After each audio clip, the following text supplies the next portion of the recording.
রাত বাজে 2টা। কুচকুচে কালো অন্ধকার, কুকুরের ঘেউ ঘেউ আওয়াজ। একদল যুবক একটা কবরস্থানের পাশ দিয়ে যাচ্ছিল। তো যাওয়ার সময় ওই যুবকেরা তাদের জীবনে নামাজ, রোজা, আল্লাহর ভয় কোনো কিছুই ছিল না। তারা শুধু মোবাইলের মধ্যে নাচ, গান, এরপর আপনার টিকটক, মেয়েদের ছবি, হারাম অশ্লীল কাজের মধ্যে তারা লিপ্ত থাকতো। তো একদল যুবক একদিন গ্রামের এক কবরস্থানের পাশ দিয়ে যাচ্ছিল।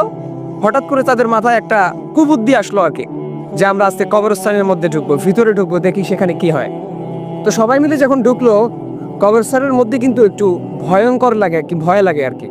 সবাই বের হয়ে চলে গেল, সাহস করে একজন যুবক ভিতরে ঢুকলো।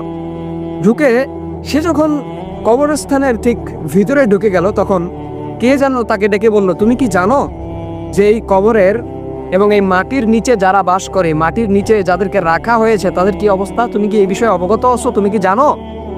যুবক ভয় খেয়ে গেল। সে চারিদিকে ছোটাছুটি করতে লাগলো, চারিদিকে দেখতে লাগলো যে আওয়াজটা কে দিয়েছে। সে বুঝতে পারলো যে আওয়াজটা গায়েবীভাবে আসছে।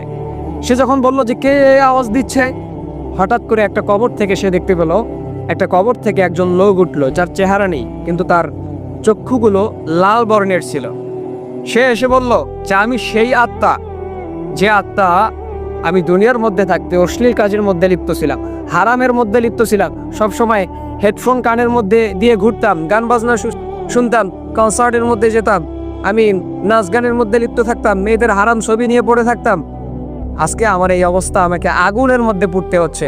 তুমি যদি এই অবস্থায় থেকে থাকো, তাহলে তুমি তোমার রবের দিকে এখনই ফিরে যাও, এখনই তুমি তওবা করো, নয়তো আমার মতো তোমাকেও আগুনের মধ্যে পড়তে হবে। তো এই যুবক এক কবরের সামনে গিয়ে অজ্ঞান হয়ে পড়ে রইল। পরের দিন গ্রামের মানুষেরা যখন সেখানে গেল, তারা দেখতে পেল যে যুবক এক কবরস্থানের এক কবরের উপরে অজ্ঞান হয়ে পড়ে আছে। তার জ্ঞান ফেরানো হলো। জ্ঞান ফিরেই সে শুধু বলতে লাগলো, আমি রবের দরবারে তওবা করতেছি, আর জীবনও আমি হারাম কাজের মধ্যে লিপ্ত থাকবো না, অশ্লীল কাজের মধ্যে লিপ্ত থাকবো না। তো এই কাহিনী থেকে আমি আপনাদেরকে এতটুকু বোঝাতে চাচ্ছি যে ভাই, দুনিয়ার লোভ লালসা, দুনিয়ার মহাব্বত কিন্তু খানিকক্ষণের জন্য। আপনাকে কিন্তু ফিরতে হবে রবের দরবারে। দুনিয়ার মৌজ মস্তি এটা খানিকক্ষণের জন্য, আখেরাত আপনার চিরস্থায়ী, সেটাকে নিয়ে আপনাকে ভাবতে হবে। আপনাকে ভাবতে হবে যে আপনি ফিরে যাবেন রবের দরবারে। আপনাকে ভাবতে হবে যে আপনার সৃষ্টিকর্তা আপনার জন্য একটা নির্দিষ্ট সময় পর্যন্ত আপনাকে দুনিয়াতে রাখবেন।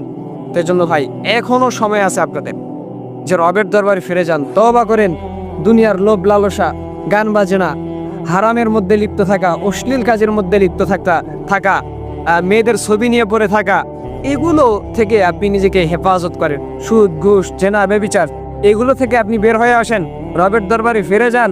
এখনো আপনার সময় আছে। আজরাইল আলাইহিস সালাম যদি আপনার কাছে চলে আসে, তো আপনার 1 সেকেন্ডও আপনাকে সময় দিবে না, আপনার নির্দিষ্ট সময়ে সে আপনার জান কবজ করবে। তো এই জন্য কবরের কথা যখন আপনি স্মরণ করবেন, তখন আপনার মনের মধ্যে কিন্তু রবের ভয় ঢুকে যাবে। আজকে আমরা কবরের কথা স্মরণ করতে চাই না। আমরা স্মরণ করতে চাই না রবের কথা, আমরা স্মরণ করতে চাই না জাহান্নামের কথা, স্মরণ করতে চাই না কবরের আযাবের কথা। কবরের মধ্যে কিন্তু 2 ধরনের জিনিস থাকে, আল্লাহর রহমতও থাকে, গজবও থাকে, আল্লাহর আযাবও থাকে। সো আমরা কোনটা নিতে চাই? রহমত নিতে চাই না আযাব নিতে চাই? যদি আমাদেরকে রহমত নিতেই হয়, তাহলে রবকে খুশি করার লক্ষ্যে দুনিয়ার মধ্যে আমাদেরকে কাজ করতে হবে। রবকে খুশি করার লক্ষ্যে দুনিয়াতে কাজ করতে হবে, রবের হুকুম আহকাম মানতে হবে, নবীর সুন্নাহগুলো মানতে হবে। তো এই জন্য ভাই, এখনো সময় আছে, আমাদের ফেরার এখনো সময় আছে। আমরা যেন রবের দরবারে ফিরে যাই, তার কাছে তওবা করি। ইনশাল্লাহ আমরা আশাবাদী যে আল্লাহ পাক রব্বুল আলামিন আমাদেরকে মাফ করে দিবেন ইনশাল্লাহ। তো এই জন্য সবার প্রতি শুধু এতটুকু অনুরোধ যে এখনো সময় আছে, আমরা রবের দরবারে ফিরে যাই। গান বাজনা এবং অশ্লীল কাজ থেকে আমরা যেন হেফাজত থেকে আল্লাহ